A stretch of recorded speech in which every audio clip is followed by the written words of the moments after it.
So yesterday, after Republican Senator Mike Lee of Utah made a fool of himself on the Senate floor, attacking Alexandria Ocasio-Cortez's Green New Deal, after the Republican Party has been trying to paint this as something that only elites care about, which is hilarious because it's actually going to affect us peasants more than elites. They'll be protected and insulated from the consequences of climate change. And after 3 Democrats chose to side with Senate Republicans and block the Green New Deal, block a vote on the Green New Deal, including Doug Jones, Joe Manchin, and Kyrsten Sinema, it was clear that Alexandria Ocasio-Cortez had enough. And I think that she would probably contend that reasonable criticism is not just fair, but it's warranted. In fact, I would welcome criticism and a lot of input over a policy like the Green New Deal, but unfortunately, discourse surrounding this issue has not been constructive. It's been batshit fucking insane, because think about the things and the claims really that Republicans are making. She wants to ban cows. She wants to ban hamburgers. She wants to ban air travel. Nonsense. Complete nonsense. So it's clear that she's done with the bullshit, so she took the time to not just roast all of the liars who've been talking shit about the Green New Deal and lying about the Green New Deal, but she also took the time to make the case for climate change action, and she made what I think was probably one of the most powerful cases for action on climate change I have ever seen. Take a look. But aside from that, when we talk about the concern of the environment as an elitist concern, 1 year ago, I was waitressing in a taco shop in downtown Manhattan. I just got health insurance for the first time a month ago. This is not an elitist issue. This is a quality of life issue. You want to tell people that their concern and their desire for clean air and clean water is elitist? Tell that to the kids in the South Bronx, which are suffering from the highest rates of childhood asthma in the country. Tell that to the families in Flint, whose kids have their blood is ascending in lead levels. Their brains are damaged for the rest of their lives. Call them elitist. You're telling them that those kids are trying to get on a plane to Davos? People are dying. They are dying. And the response across the other side of the aisle is to introduce an amendment 5 minutes before a hearing in a markup. This is serious. This should not be a partisan issue. This is about our constituents in all of our lives. Iowa, Nebraska, broad swaths of the Midwest are drowning right now, underwater. Farms, towns that will never be recovered and never come back. And we're here, and people are more concerned about helping oil companies than helping their own families? I don't think so. I don't think so. This is about our lives. This is about American lives. And it should not be partisan. Science should not be partisan. We are facing a national crisis. And if we do not ascend to that crisis, if we do not ascend to the levels in which we were threatened at the Great Depression, when we were threatened in World War II, if we do not ascend to those levels, if we tell the American public that we are more willing to invest and bail out big banks than we are willing to invest in our farmers and our urban families, then I don't know what we're here doing. I don't know what we're here doing. You know, we talk about cost. We're going to pay for this whether we pass a Green New Deal or not. Because as towns and cities go underwater, as wildfires ravage our communities, we are going to pay. And we are either going to decide if we're going to pay to react or if we're going to pay to be proactive. And what we know is that prevention, you know, when you spend less money on prevention,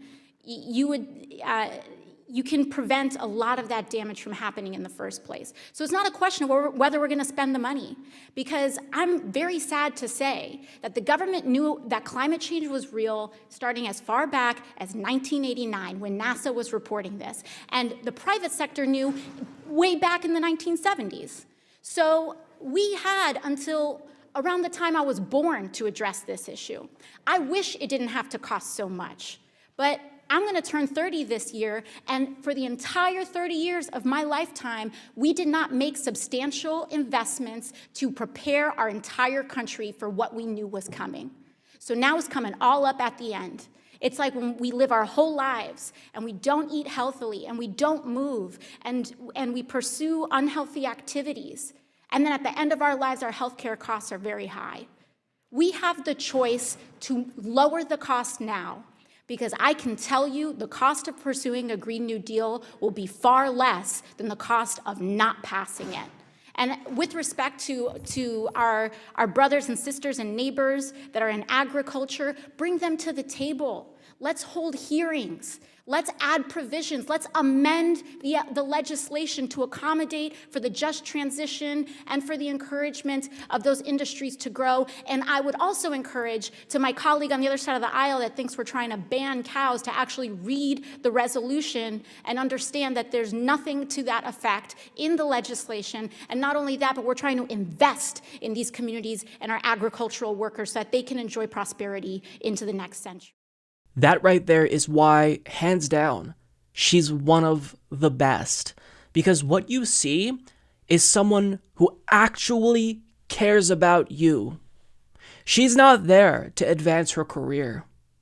She's not trying to position herself for a career in the private sector to become a lobbyist. She's fighting to improve our lives, to stop climate catastrophe. And that was just such a passionate and powerful case that I feel like I want to share it with everyone, because she's really the only person in Congress, or one of a few people, who's taking this crisis seriously, which is sad, because if there was some other situation that could lead to the planet becoming uninhabitable, let's say hypothetically there was an asteroid headed to Earth, people would be scrambling. But the thing about climate change is that it's not a threat that's visible. I said this before.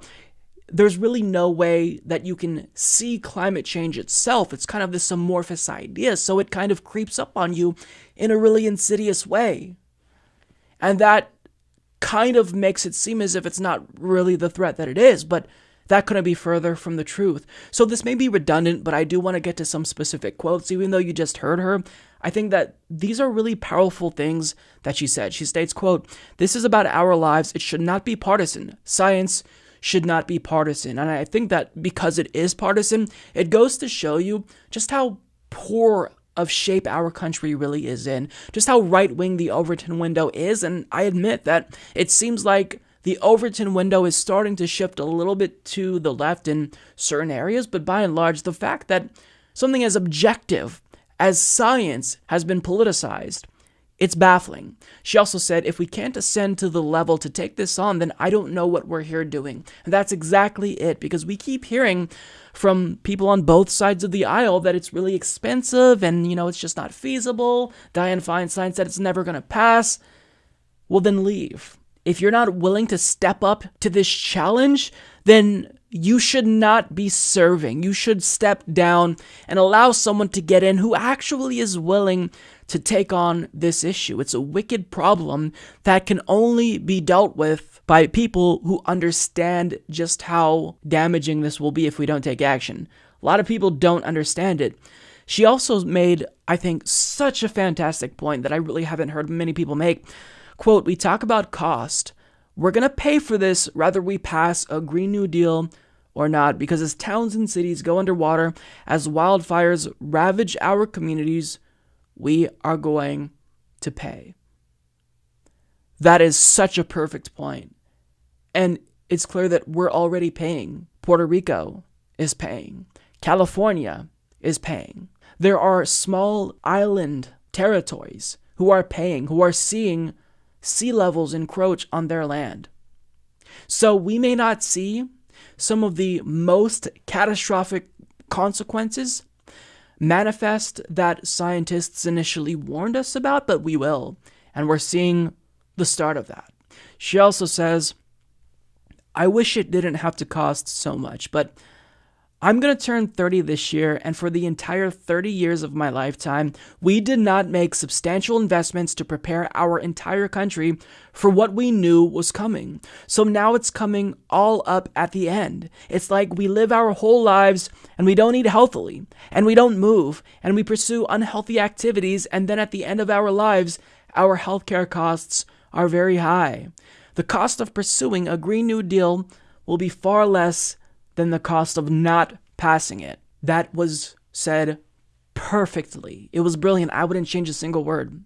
And I've made this point. For people who are fear-mongering about the potentially bad consequences that passing the Green New Deal may have on our economy, which I would argue that the economic consequences are actually all good because we could be a world leader in investing in renewable technology. But really, even if, let's say, hypothetically speaking, the worst case scenario comes to fruition and we pass the Green New Deal and it hurts the economy, is that still preferable to doing nothing and allowing climate change to ravage the world and make our planet become uninhabitable? Yes. Reasonable people who have a self-interest in living should come to that conclusion, because think about this. The economy can't exist without a habitable planet. If the planet becomes uninhabitable, if humans go extinct, what do you think happens to the economy? See, but what we're thinking with regard to action is how it would affect our short-term profits. And since a lot of companies are more worried about their short-term profits than the long-term health of the planet, then this is why it's so difficult to take action. Now, I do want to address some of the criticisms that I've seen with regard to the Green New Deal and how Alexandria Ocasio-Cortez may have undermined them, because I think that this is genuinely people not understanding why she included provisions in this that she did. So she includes Medicare for all in the Green New Deal, and people say that she included identity politics. So they say, why would you soil something that would otherwise be fantastic climate change specific legislation with identity politics? Why include Medicare for all if that's irrelevant? And I'll tell you why. So if you've watched any of my videos about the Green New Deal and climate change, I always say we can't just talk about climate change mitigation because it's here and it's getting worse. So we also need to start talking about climate change adaptation, how we as human beings live with the reality of climate change. So what AOC is doing here is she's meeting that requirement I initially set out, because Medicare for all is crucial when we are talking about climate change, because climate change will inevitably increase the necessity of medical care. The thawing of the Arctic ice may give rise to archaic diseases and make people that are already unhealthy susceptible to new diseases that we weren't aware of, that we don't know how to cure right away. And her supposedly including identity politics is an acknowledgement that climate change is not going to affect everyone equally. Poor communities and communities of color will unquestionably be the ones that suffer the most, especially in coastal states like Florida, which will be underwater. A large part of Florida will be underwater when sea levels rise. So this will force them to flee their homes. So obviously it's going to be the case that if you are poor, you will be more vulnerable. You will be displaced because of climate change. So she's being sensitive to the reality that it's going to hurt specific people, marginalized communities, and affect them more than it will affect other people. So what she's doing is she's meeting the standard that I set out, not because of me, but because she is thinking about this in a thorough way, because she's taking a holistic approach, and she's trying to say, listen, this is what's going to happen. So we need to start crafting policies and devising plans that can stop the inevitable harm it will ultimately do to marginalized people. We need to be able to meet the need for increased healthcare concerns that will arise. That's what she's doing. So she's focusing on both mitigation and adaptation. And I get that it may seem as if Medicare for all and, thinking about the impact this will have on marginalized communities may seem irrelevant. It may not seem germane to the Green New Deal, but understand it is. It absolutely is. So we've got to do everything. We've got to take a kitchen sink approach and just attack this from every single angle, because this is going to be the challenge of our lifetimes. And it poses an existential threat to humanity. So we can't afford to be purposefully obtuse here and pretend as if this won't have unforeseen consequences, as if climate change won't lead to more medical concerns and won't further exacerbate the suffering of poor communities and communities of color. So what she's doing is she's demonstrating that she understands this issue better than anyone I have ever seen in elected office. Anyone I've ever seen. Because you can't just focus on what you know will happen. You have to be able to not only try to predict, but prepare for things that you couldn't have predicted. We have to arm ourselves with the capability to fight this. She gets it. I wish other people would.